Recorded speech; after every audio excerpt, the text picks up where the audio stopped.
7. The lead team at General Motors is, of course, Chevrolet. And despite loads of hype from competitors, more new models carry the Chevy bow tie than any other brand. Chevrolet has managed this dominance by offering the widest array of cars and trucks possible. 1989 is no exception, with new models at both the peak and the rut of their markets. But times have changed in the way Chevrolet maintains this dominance. Their newest apple pie products are not as red-blooded all-American as they once were. That's not necessarily a bad thing. When Chevy decided to build its new supercar, the Corvette ZR1, it turned to the experienced British supercar builders at Lotus for help. The result of this collaboration is the all-aluminum LT5 engine. While displacing the same 5.7 liters as the standard Corvette engine, this 4-cam 32-valve V8 makes approximately 375 horsepower and 370 pound-feet of torque. The keys to the LT5's power are the 4-valve per-cylinder heads, which will be manufactured by Group Lotus in Hethel, England. The rest of the LT5 comes from Mercury Marine of Stillwater, Oklahoma, experts in aluminum engine fabrication.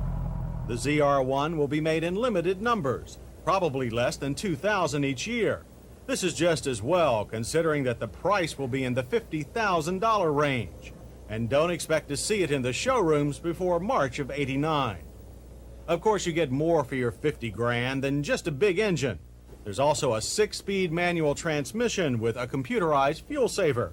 If you're nervous about valet parking attendants, there's a key switch that cuts the LT5's power down to about 200 horses. To keep all this firmly planted on the road, Chevy added an adjustable suspension that gives the driver a choice of touring, sport, or competition settings. It all rides on some of the biggest tires around. Huge 315/35 Goodyear Eagle GTs anchor the rear, while 275/40s live up front. To cover all that rubber, the ZR1's tail has been widened and given squared-off lights. There'll be no mistaking this tail as it thunders by. And thunder it does. 0 to 60 takes just over 4 seconds. Chevy may well have built a car capable of challenging Europe's most exotic. No one at Chevy is quoting a top speed for the ZR1, but the fact that they feel it to be easily capable of beating Ferrari's F40 should tell one something. The F40 is capable of 205 miles per hour. At 1/5 of the F40's price, this makes the ZR1 an absolute bargain and puts the outer limits of automotive performance within reach of a lot more people. On the other end of the Chevy spectrum, no pun intended, we find the Geo Tracker. Geo is Chevy's new brand name for their captive import models. This compact 4x4 is built by Suzuki and will also be sold by Suzuki dealers under the name Sidekick. It's a larger version of Suzuki's current 4x4, a sort of Samurai on steroids. Like its smaller cousin, the Tracker gives buyers a choice of both hard and soft tops. But it's not just larger. It's also more powerful with a 1.6-liter 4-cylinder engine that moves it briskly through traffic as well as most compact cars.